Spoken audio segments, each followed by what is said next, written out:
about the rat or the snitch? A fourth ex-player testified against the others, and he still awaits trial. They'll have him hanging on a string for he'll be confessing to every flat tire in town, that guy, and I don't know how long he's going to last. These are some pretty heavy guys. Plus he's involved with a Vanderbilt deal and snitching, putting these guys away. I don't know. I just don't know what might happen.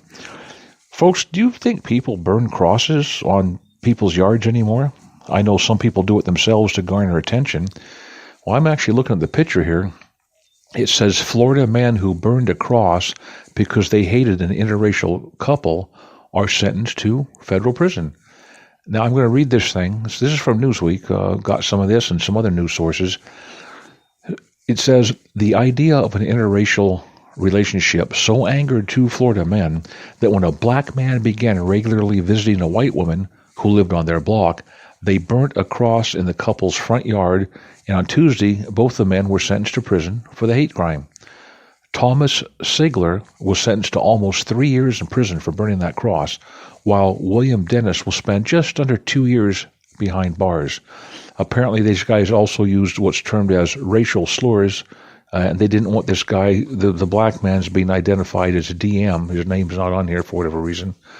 And it was a place called Seward Drive. In addition to calling them names, they don't want him on Seward Drive, and they did not want him seeing this white women.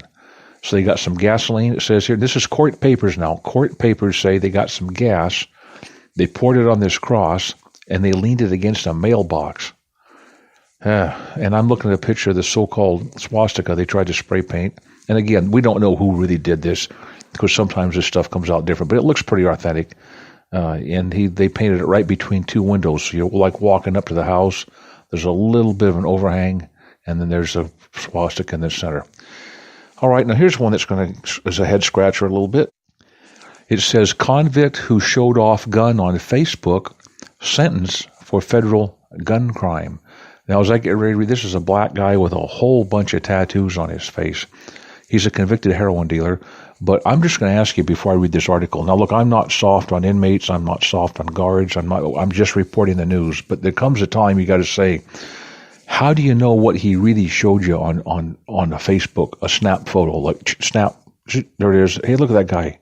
I'm going to hit the gun thing here. Look, there, just that fast. Pretend that was just somebody taking a picture, and somehow got his password or something, or posted it on there, or say he was goofing around with one of those replica weapons, a replica, say, and then when he goes to be tried, he said, well, Your Honor, that was not a real weapon.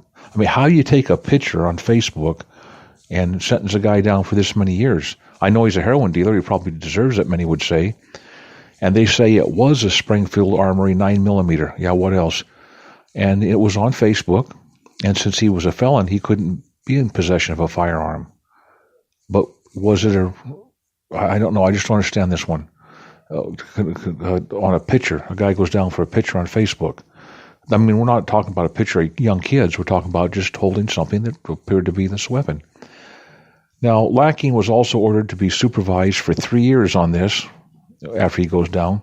And then he will have to perform, in addition to this, 100 hours of community service. Now, here's one that's going to make you bite your fingernails. Next time you see somebody getting weird looks at your kid or something like that, or you're a pet, say you're one of these people, a pet lover, and you have a dog that doesn't behave, or it acts snappy, or it disturbs the peace, and somebody doesn't like it, listen to this one. Salem, Oregon. An Oregon woman accused of strangling her neighbor's puppy has pleaded no contest to aggravated animal abuse and been sentenced to more than 3 years behind bars. The Statesman Journal reports that 44-year-old Megan Lafferty of Salem also pleaded no contest to attempted aggravated harassment at Monday's hearing before Marion County Judge Claudia Barton. The incident happened January 30th when Lafferty's neighbors invited her to stay the night after she was displaced by a fire. While there, she picked up the 9-week-old puppy and tried to leave with it. Now, hang on, folks. The next one. Lafferty then strangled the puppy after ignoring the owner's demand that she let the dog go. Let the dog go. The owner told police that Lafferty said, I am God, and I'm here to end this dog's misery. And she went to like a trance-like state. She said, And then she kept her hands around the puppy's neck, squeezing until police had to pry her fingers away. That's what we're dealing with right now, folks. No, there's no picture. There never is on something like this. There's no way if it's a woman, they're going to put a picture up on something like this on a newspaper. Next, Colorado woman gets 6 years in prison for son's drowning. Grand Junction, Colorado. A woman's been sentenced to 6 years in prison for being passed out drunk while her little 9-month-old son drowned in a backyard pool. That's sad. Earlier, she pleaded guilty to negligent child abuse resulting in death. Public defender Greg Blake sought for a 4-year sentence. Mesa County District Judge Gretchen Larson, Judge Gretchen, gave Argon the maximum sentence in the plea, saying Argon's criminal history included a drunk driving conviction. Well, that's it, folks. That's some rough stuff we've read about. If you've been here for very long, you know we've pretty much finished the McGuffey's Readers. That was the way how to do reading, writing, and arithmetic back in the Civil War era and after that. We've read some of that. They used them for inmate children's, on inmates, regular schools. Did a great job teaching people stuff. And as you get ready to try to digest or unpack all these things that you hear from prison news right now, there's another book you can read, and that's called the Bible. And you knew this was coming because it's important. If you subscribe, you hear this more than 3 or 4 times a week, these broadcasts, you need to flush out the poison and get your heart kind of replenished and get your mind kind of cleared up and get some joy, some spring in your step. I mean, who can read about a woman choking a puppy and the police had to pry her hands off the little puppy's neck? And it just happens the women were featured quite a bit here. We try to keep it, 50-50, but that's the way it came out on the news acquisition. And the guys are just as bad. The tattoos and beating a woman, trying to take her purse, hitting an old lady, 50, 60 years old in the face. You get into that Bible, there's a cleansing that takes place. There's some promises that take place. Certain books of the Bible says there's a blessing that's attached with reading or a certain passage or a certain book. I'll let you look that up yourself. There's many of the things we've talked about that you like, common sayings like a bird in the hand is worth 2 in the bush, or when you're trying to figure out the weather, whether it might rain and what's it going to be like. The simple saying from sailors that says, red sky in the morning, sailor take warning, red sky at night, sailor's delight. Jesus taught that very lesson when he was talking to the Pharisees or the Sadducees. He had to give them a little lesson, teach them a lesson. And they got it straight after a while, but not really, not so much. So if you get a chance, you may have had a little training in the Bible. Maybe you said, there was something and I read it once, it was too hard. No, it's not too hard. It's not too hard to read. Many young kids, especially young girls, will be told, you can't, Shakespeare, young lady, you're too young. You're only 13 years old. Shakespeare has some very explicit language, and plus that old Elizabethan English, you cannot read it.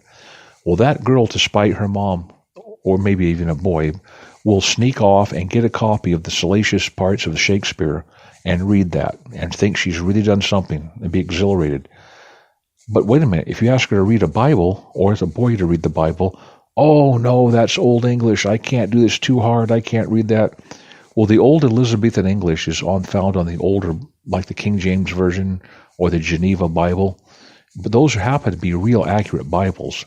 As prime example, the food recipes, that special bread that they made, it was called in Ezekiel, the book of Ezekiel has a special recipe, things like wheat, corn, millet, spelt, and I think some oats might even be in it. And you can buy that bread and you can order this stuff on Amazon. I tried some. It's not my cup of tea, but if you want to just take the Bible recipes, for instance, the old Bibles are accurate, very true to the what they call the original text, or the Textus Receptus, received text.